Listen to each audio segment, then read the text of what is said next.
Welcome to the place where we learn about and learn from the leaders in our field who are powering human creativity. I am Aaron Dworkin, and this is Arts Engines.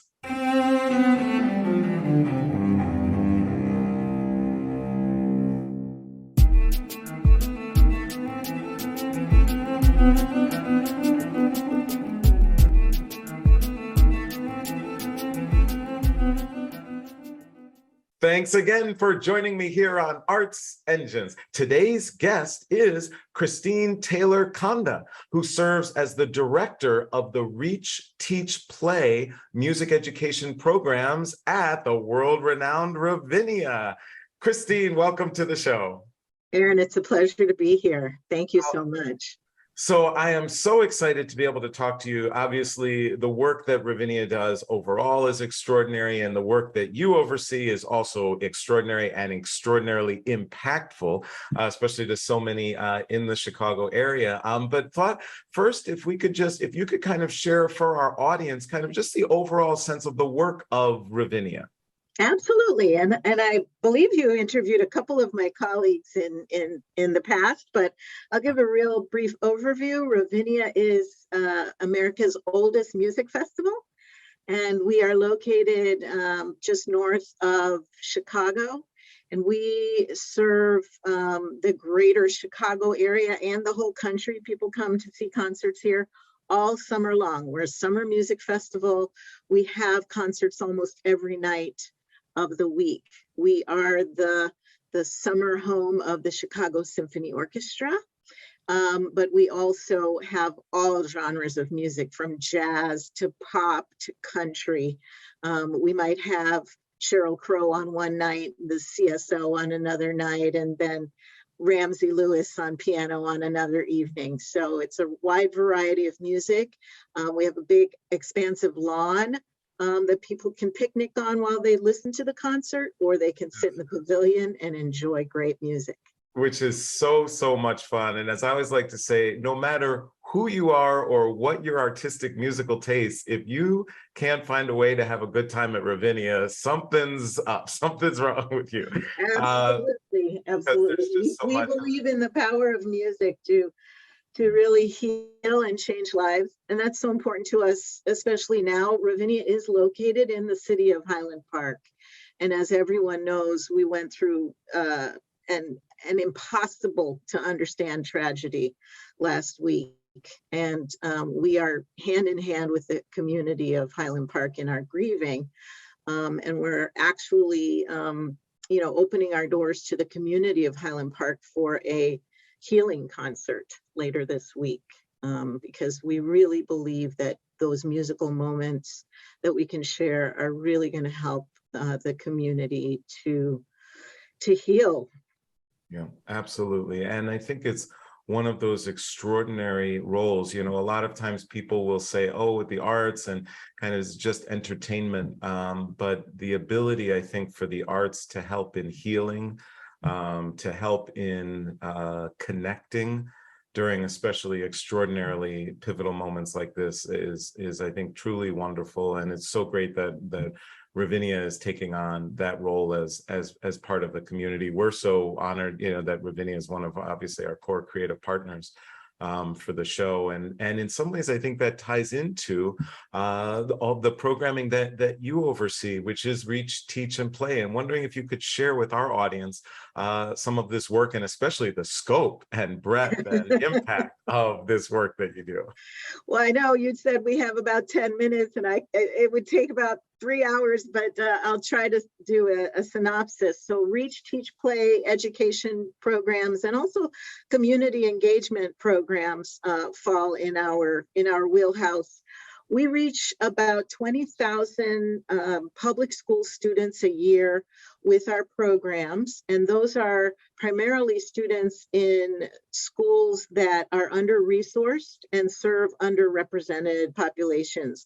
Most of the schools that we work with do not have music teachers or music programs, and we have a portfolio of music programs to serve kids from ages 5 to 95, really.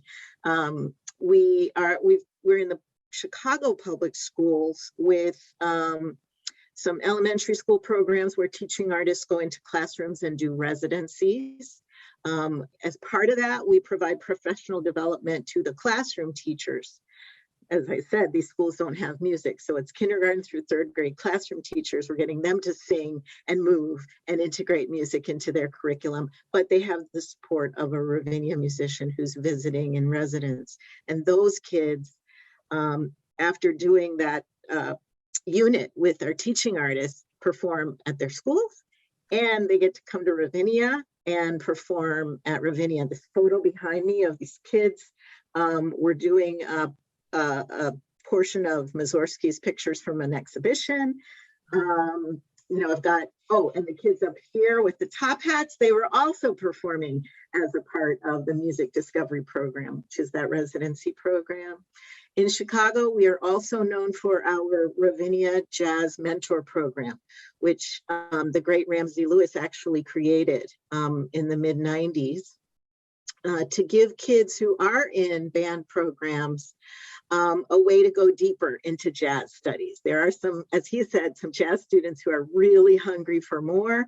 So we have some of the most talented jazz artists in the country who go into the high schools, clinics for the kids, band workshops for the kids. But then we audition the top high school performers, and they form an honors ensemble called the Ravinia Jazz Scholars.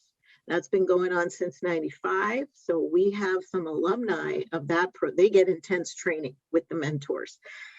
And many of them have gone on to illustrious careers, including Marquise Hill, who won the Thelonious Monk Jazz competition a few years back.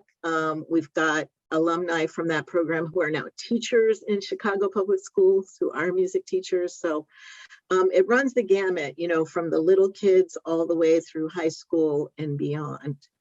In our play, so that's our Teach program. The Reach programs started way back in the 60s. The Ravinia Women's Board, which is an auxiliary board of ours, really encouraged the whole festival to serve folks who could not afford to come to Ravinia, even back then, and created a free lawn pass program so social service agencies and music schools could bring their constituencies to Ravinia for free concerts. So there's a legacy of what we do at Ravinia.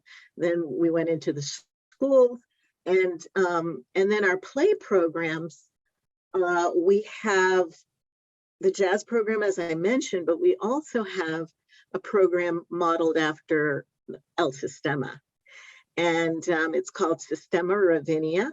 And in that program, we have 3 different orchestra sites, and we are giving instruments to kids in 4th through 8th grade and training them in orchestra. Wow. So it's just like the El Sistema program. And you yourself have a leadership role with El Sistema as well. Yeah.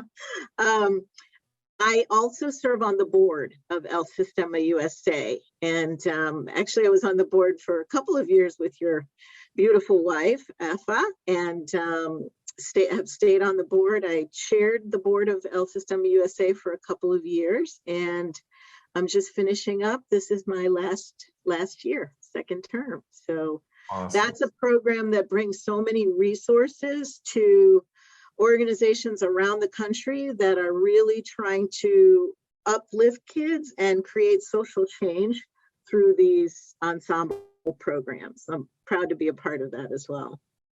Awesome. Well, it's extraordinary, especially the breadth of everything that you do at Ravinia. And one thing I was wondering, because obviously, right, all of these kind of structures and formats and impact of the program is amazing. As you do all of that work, and whether it's the teaching, the reaching, or the playing, if you will, are there any kind of fundamental principles that drive as you think about the work that you're doing, that you share with all of your team, that kind of drive and underlie everything that you do? And I'm just kind of curious because so many in our audience, would do similar work maybe at their organizations and are just kind of might be thinking kind of, are there any of these kind of guiding principles that help you to know, should we evolve something? Do we or do we not do something? Are there kind of these guiding principles that you have? Yes, yes, there are.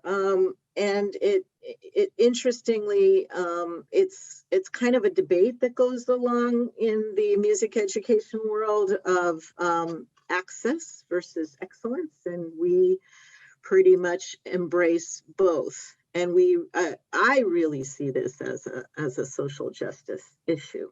We need to provide access to kids and adults to the arts and to music, but we want to provide it in a way that goes beyond mere entertainment or just having an experience. We want to be able to provide the same quality of education, and we expect the same level of performance and musicianship from our students in whatever program they're in. Most of our students are Black and Brown students on the south side of Chicago, the west side of Chicago, or all the way up to Waukegan, which is primarily Latino populations. And whether they're in the orchestra program or the jazz program, or they're at our community music school on the west side in Lawndale, which I forgot to mention, we got so many programs, or they're learning, Go Tell Aunt Rhody or Hot Cross Buns in kindergarten in the music discovery program.